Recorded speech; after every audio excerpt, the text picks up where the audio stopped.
I could please welcome our panellists on for this debate, Tom Greatrex and James Court.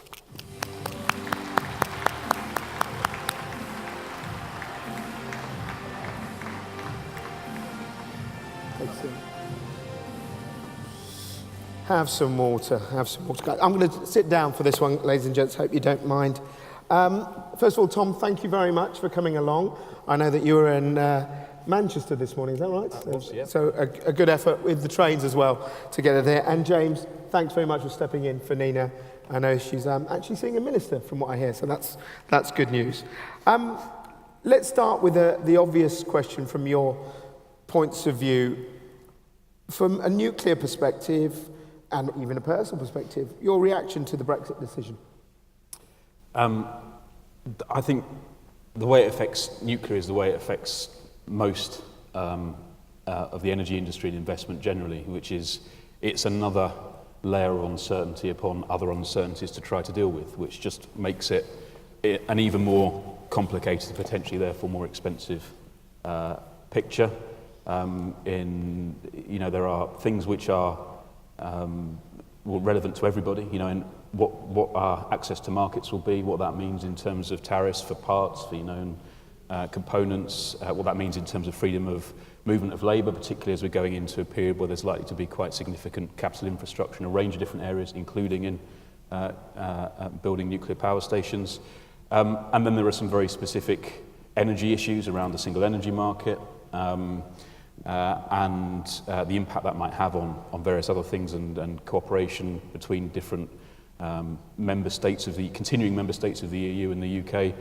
And then there's some very specific nuclear-related things like what happens with the Euratom Treaty, for example, which to people outside of nuclear world might probably won't have heard of it or seems quite inconsequential, but has quite a significant impact on a whole range of activity. And so there's a whole range of things to try to deal with. And my concern is that it just makes a difficult picture more difficult.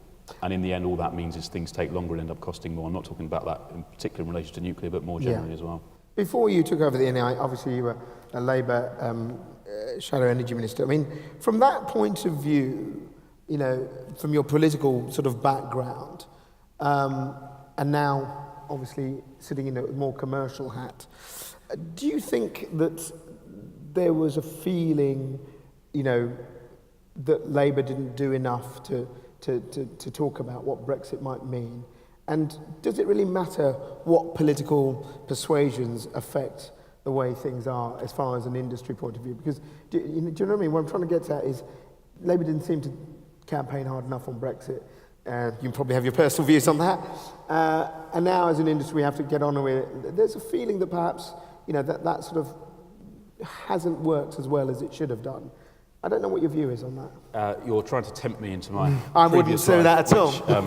I'm going to resist that temptation, other than to say that, what's happened today, even in case of in relation to that court ruling announced earlier this morning, and depending what happens with the appeal on that, all these things, as I said before, they just add more uncertainty, and that's the thing which, across industry, not just in energy, but across industry, what we always ask for and call for, and what I tried but failed to do in the short time that I was involved in politics, really was try to think of how you can give as, if not absolutely certainty, then certainly predictability and clarity of intent. And all this does is makes that more difficult. Yeah. And it makes it more difficult for the government to do, and therefore more difficult for industry and others to read, and for investors and investment, which quite often, even if it comes from companies which are which might seem to be as though they're UK companies, but actually they're not. They're part of much bigger groups, and they've got competing investment decisions in different parts of the world, and boards that might be taking the decisions be that in Madrid or wherever else, who will just look askance and think, well, we can't really be sure what's going on, so maybe the most prudent thing is to wait a bit and wait to find out. Yeah. And that's what I think that's the damaging, or the potentially damaging thing that we've got to deal with. Which was a sentiment we heard this morning. James, personal view and sort of REA view on the whole sort of Brexit issue, particularly as in light of what we've seen lately, and we'll discuss later about renewable investment, but initial reactions. I think the day after, and for that week, there was so much shock, and I think it really did. Nobody really knew what the effect was going to be, both in the long term and for the projects that were trying to get over the line. I think what we've seen since in the last 3 months is that projects that can get over the line are now head down and trying to do it as quickly as possible. But there is obviously uncertainty now. But I would still argue that the uncertainty caused from government has been much worse than the effect on Brexit, mainly because we don't really know what the effect of Brexit is going to be. And I think if you can see, and I think the government may find themselves into a position where we're going to stay in the internal energy market, then actually, for most of our members and people involved in the day-to-day in energy, nothing really is going to change if we stay as part of the internal energy market. I think especially with the Great Repeal Act, which seems to be getting the difficult thing over and done with in the title, and actually the rest of it, I think, is pretty much what business would want, and that's things getting copied and pasted straight over. But I think in the meantime, in the next 2 years, it is going to try and find out what those details are. Are we going to be inside the internal energy market? If we're not, then what's actually from the internal energy market is going to come back over into the UK. So I think there is a route from Brexit that can still give members confidence and certainty. But as I said, the main problem is policy issues coming out of the domestic government. Yeah. Okay. Let's start with the one that probably you were happy with. I don't know. I'm not going to put any words in your mouth. Maybe you were very unhappy with. Hinkley. Did it have to happen? Because, frankly, it was just too big a political risk. Everyone seemed, it caught us, I'm sure caught our audience by surprise, and probably caught you guys by surprise, the sort of delay, and then what was the point of the delay? Wasn't Hinkley always going to happen, Tom? Well, I think the case for Hinkley was as strong on the 28th of July as it was on the 16th of September. The period in between times was, was interesting. It unleashed, and we're not short of this in the energy world, a torrent of opinion and analysis and commentary, and we seem to have, I think, quite a lot more of the quantity rather than the quality in quite a lot of those things over that period. But the end point is that having had the chance to, take it at face value, a new Chancellor, a new Prime Minister, a new Energy Secretary in a new department, having had the chance then to look at what the components of that arrangement, as they said, concluded that yes, it was the right thing to do. I mean, I wouldn't underplay the impact of that uncertainty on wider sectors as well. I was talking to a chief executive of one of the, or the UK chief executive of a big company that invests significantly in wind, who's saying to me that during that period, his case to make for investment in the UK was also made more difficult. So, it's not the ideal way to do things, but we sort of have to accept we are where we are with that. What was your reaction, your members' reaction to that initial delay from Greg Clark? I mean, the deal was about to be signed, and then suddenly, they caught the whole news industry in surprise. Yeah. I don't know whether you guys had a tip-off or not, but, what was the reaction to sort of members and the industry as well? Were they ringing you up going, what the hell's going on? Yes. There was, it was a surprise. I sort of will always remember that day coming out of a studio at the BBC at about 11 o'clock at night, having done stuff, and then getting in a car and going to Somerset to be the only person that was actually at Hinkley on that whatever day it was, Friday morning. That morning, yes. When everyone else had decided to turn back or to not go.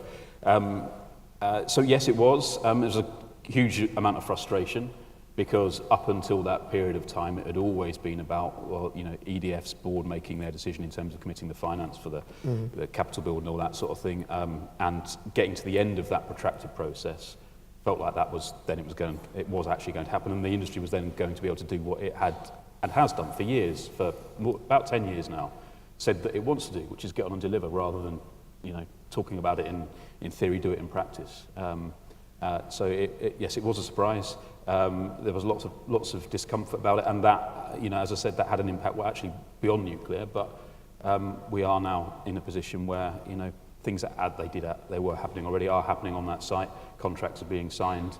A huge amount of number of where I was this morning in Manchester. with the supply chain event, huge amount of supply chain work happening and developing and gearing up to be able to get on and deliver the project. We'll talk about supply chain in a second.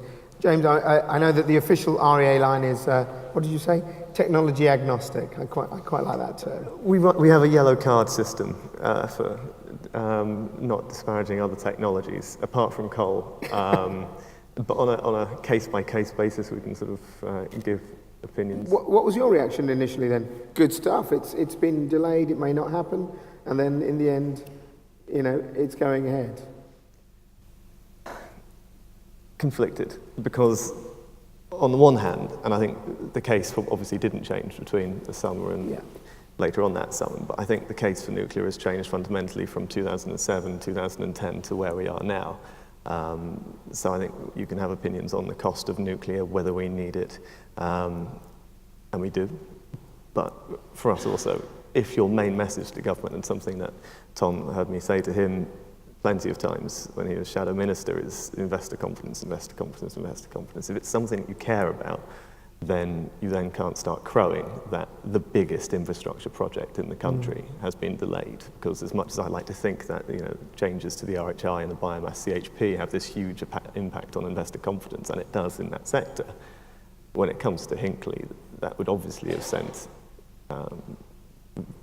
very wrong messages or sort of misguiding messages to boards across certainly Europe. And if you're sitting in a boardroom in Germany and all you hear is constant mess coming out of the UK and specifically within the energy industry, then obviously that's going to have an impact in confidence. I mean, was that the case really? I mean, for either of you to come in on this, that actually it wasn't a nuclear decision about nuclear. It was an infrastructure decision on UK PLC.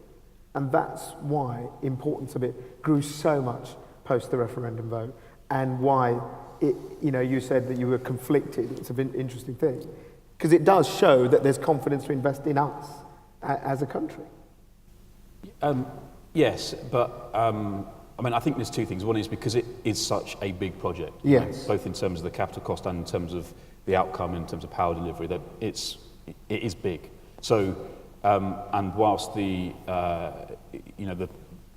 consumer pays at the point at which electricity is generated and not before, it's still a big undertaking for the government and the state to sort of to be aware of and to effectively underpin. So, so to that extent, I wasn't necessarily unsympathetic to the point that with new people coming in they wanted to look at. But it is, in the end, we've got to a point where there is going to be that big significant investment. That's important. I think, as someone who used to be sort of on the outside observing this industry, and now I'm on the inside sort of looking out, one of the things that frustrated me for years and continues to frustrate me is the way in which, rather than actually thinking about how is it that we deliver what we need to do, which is a reliable, lower carbon, sustainable electricity supply, and increasingly decarbonising heat and transport as well, and the impact that will have on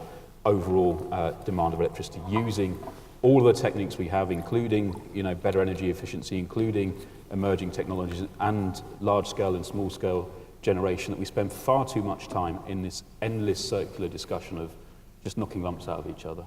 And it doesn't really do very much good, because all that anybody who's making a decision in investment, or people in the political world, or even the sort of the informed bits of the public that are interested in this see, is a whole load of confusion and claim and counterclaim.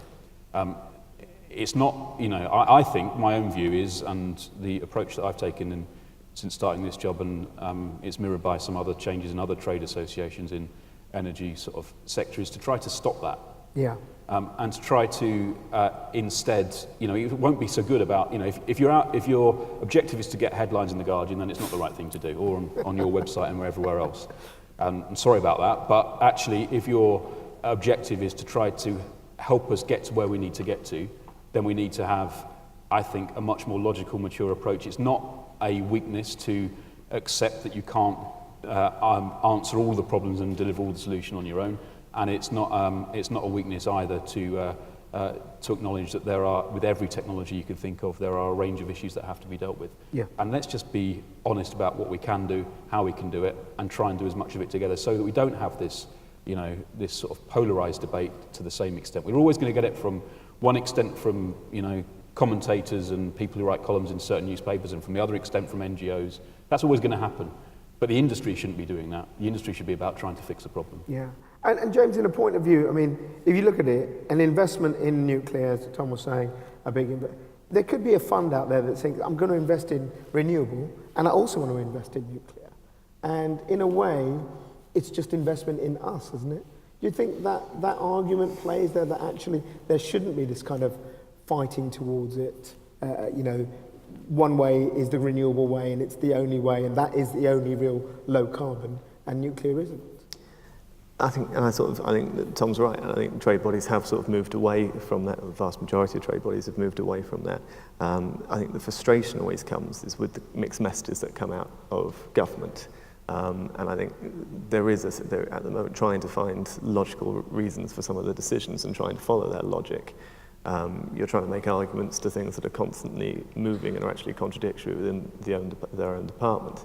I also think some of the decisions, they block off others. And I think if you look at certainly this government in the last 18 months and their attitude towards renewables, you can look at 15 negative policy announcements and constant change. No other sector has had to come under such sustained assault.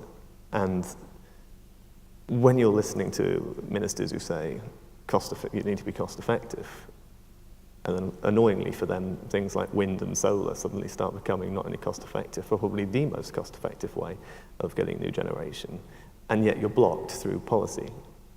I think that's the point you start getting frustrated. So I think you shouldn't talk down technologies, but I think there's nothing wrong with highlighting where you stand alongside other decisions and other benchmarks that the government has set for perhaps some of the favoured technologies. And there's no getting around the fact we are no longer in a technology sort of agnostic policy world anymore. They have got favourites, and the algorithm that they write down isn't public, nor is it particularly obvious looking from the outside. It's how decisions coming about. Earlier on the morning session, we heard from Nick Boyle. There was a general view that Hinkley was going to happen, and the baseload argument you could say for there. But will the others happen? Will the investment come through now in this post-Brexit era for another big nation-state company, whether it's China, whether it's somewhere else, to go and build the other ones that are planned? What's your view on that, Tom, and what the industry, your members, are feeling? Is Hinkley a one-off and it's great, or do you think the pipeline towards the other new nuclears that will from other places are still going to happen? Well, with the amount of centrally dispatchable capacity that's going to have retired by 2025, let alone by 2030, you want to hope that it's not the only thing, because then we're going to probably end up in a world where our carbon intensity of our power is going to go up rather than down, and probably in the end those costs will also increase, both the financial costs as well as the environmental costs. The next two, I suppose, the New Gen, which is the project in Cumbria, and Horizon in North Wales, they are different from Hinkley. They're different reactor technologies.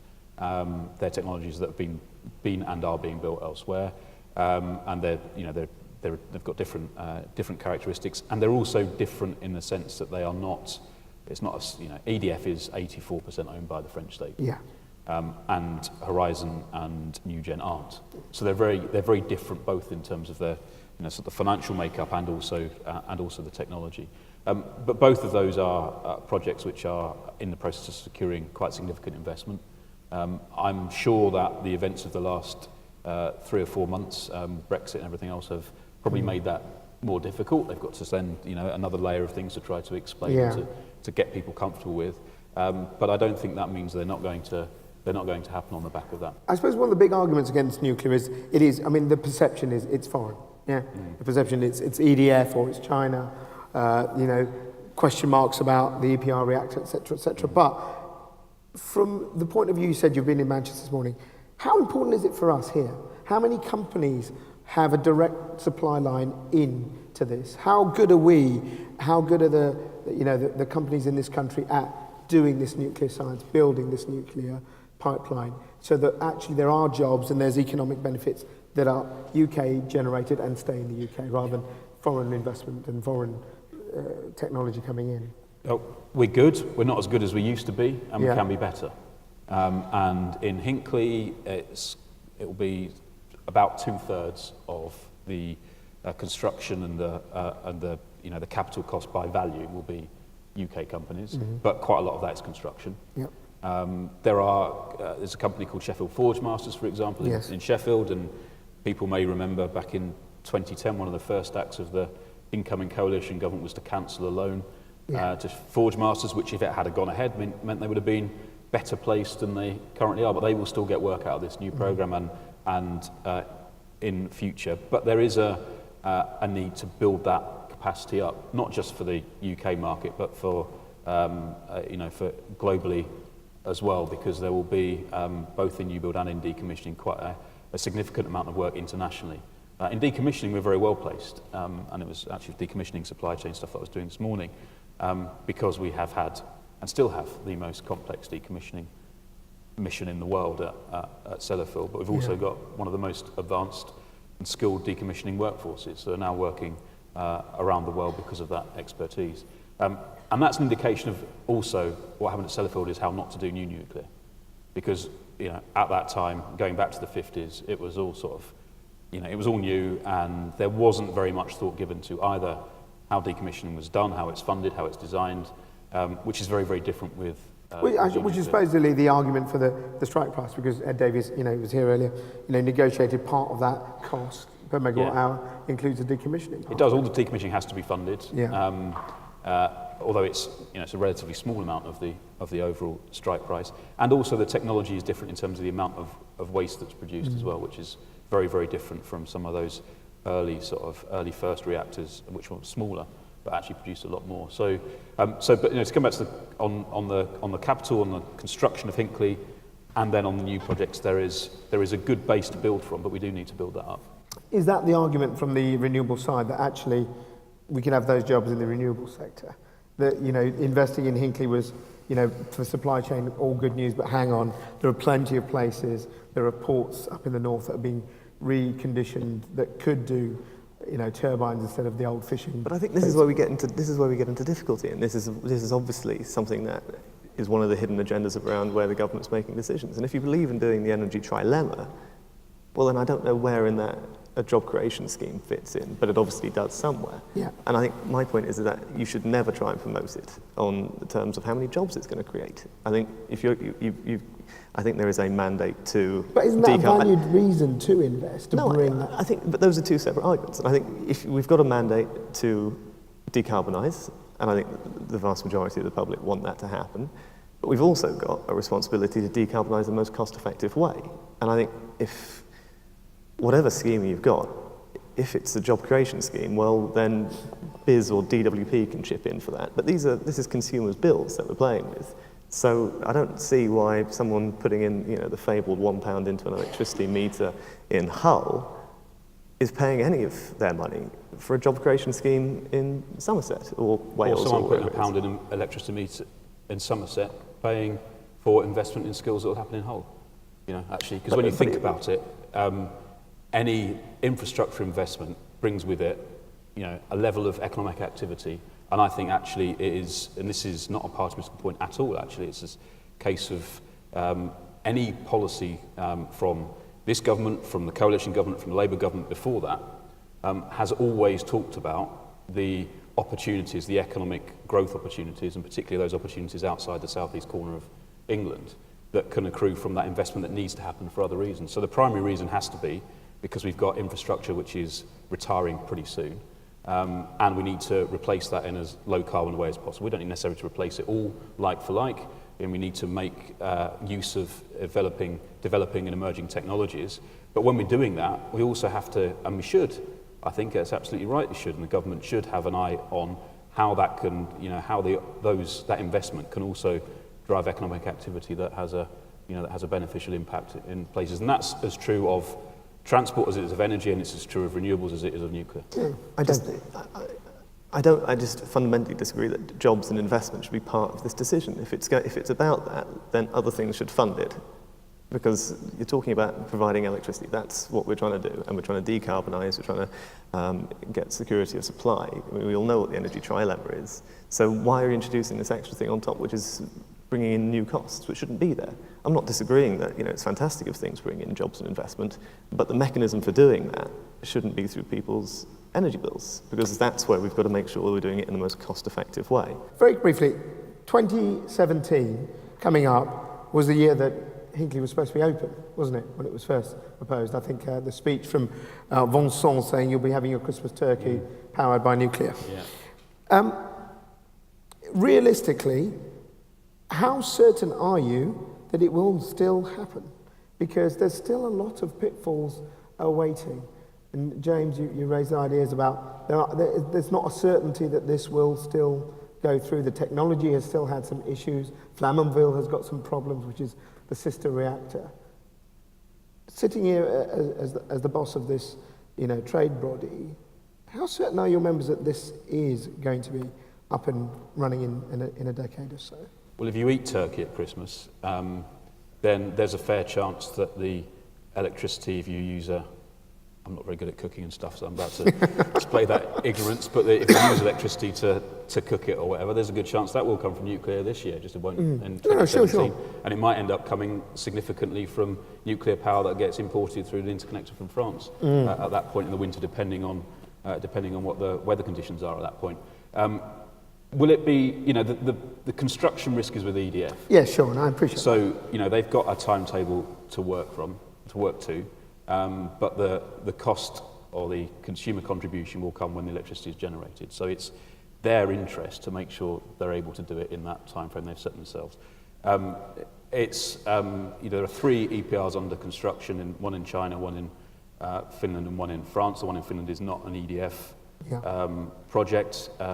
Taishan, which is the one in China, is I think we should be generating power by around about this time next year.